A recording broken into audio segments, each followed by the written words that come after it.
എന്തിനാ അരുൺകുമാറെ MA baby ഡൽഹിയിൽ പ്രതിഷേധം നടത്തിയത്?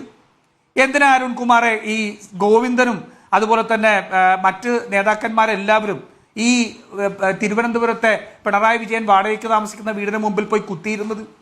അപ്പോൾ നിങ്ങൾ സാധാരണ പ്രവർത്തകരല്ലല്ലോ അത് ചെയ്തത്. നിങ്ങളുടെ ഏറ്റവും ഉന്നത അഖിലേന്ത്യാ ജനറൽ സെക്രട്ടറി തന്നെയല്ലേ ഇന്നലെ പ്രതിഷേധം നയിച്ചത്? നിങ്ങൾക്കറിയില്ലായിരുന്നോ ഇത് പിണറായി വിജയനെതിരായിട്ടുള്ള കേസല്ല, പിണറായി വിജയന്റെ മകൾക്കെതിരായിട്ടുള്ള കേസാണെന്ന് നിങ്ങൾക്കറിയില്ലായിരുന്നു? നിങ്ങളുടെ ലക്ഷ്യം ശശിധരൻ കർത്തയെ സംരക്ഷിക്കുക എന്നുള്ളതായിരുന്നു. ഇന്നലത്തെ CPMന്റെ ലക്ഷ്യം ശശിധരൻ കർത്തയെ ഇതിൽ നിന്ന് സംരക്ഷിക്കുക എന്നുള്ളതാണ്.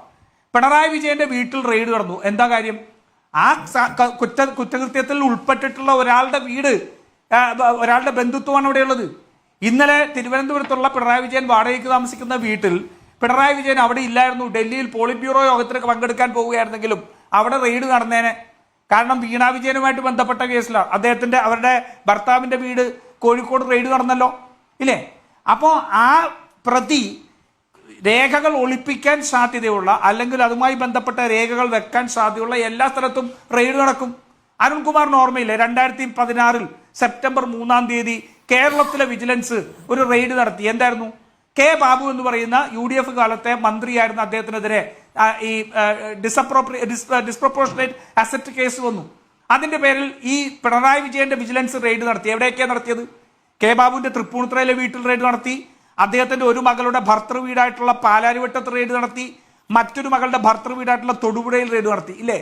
അപ്പോൾ ആ ചോദ്യം ചെയ്യേണ്ട ആളുമായിട്ട് ബന്ധപ്പെട്ട ആളുടെ ഉള്ള വീടുകളിൽ റെയ്ഡ് നടത്തും. പിണറായി വിജയന് അതിനകത്ത് ഒളിക്കാനൊന്നുമില്ലെങ്കിൽ പിണറായി വിജയൻ ഇന്നലെ ചെയ്യേണ്ടിയിരുന്നത് പുറത്തേക്ക് ഒരു കസേര എടുത്തിട്ട് ഒരു കട്ടൻ കാപ്പിയും കുടിച്ച് അവിടെ ഇരുന്നിട്ട് പറയണം, നിങ്ങൾ നിങ്ങളുടെ പണി ചെയ്തോളൂ എന്ന് പറയണമായിരുന്നു.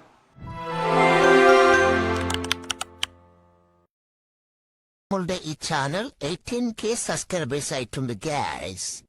നിങ്ങൾ തന്ന സപ്പോർട്ടിന് വളരെ നന്ദി ഗൈസ്. നിങ്ങളുടെ ബിസിനസ് വളർത്താൻ ആവശ്യമായ പരസ്യങ്ങൾ വേണമെന്നുണ്ടെങ്കിൽ നിങ്ങൾക്ക് നമ്മളെ കോണ്ടാക്ട് ചെയ്യാവുന്നതാണ് ഗൈസ്. ഇപ്പോൾ സന്ധിക്കും വരെ വണക്കം.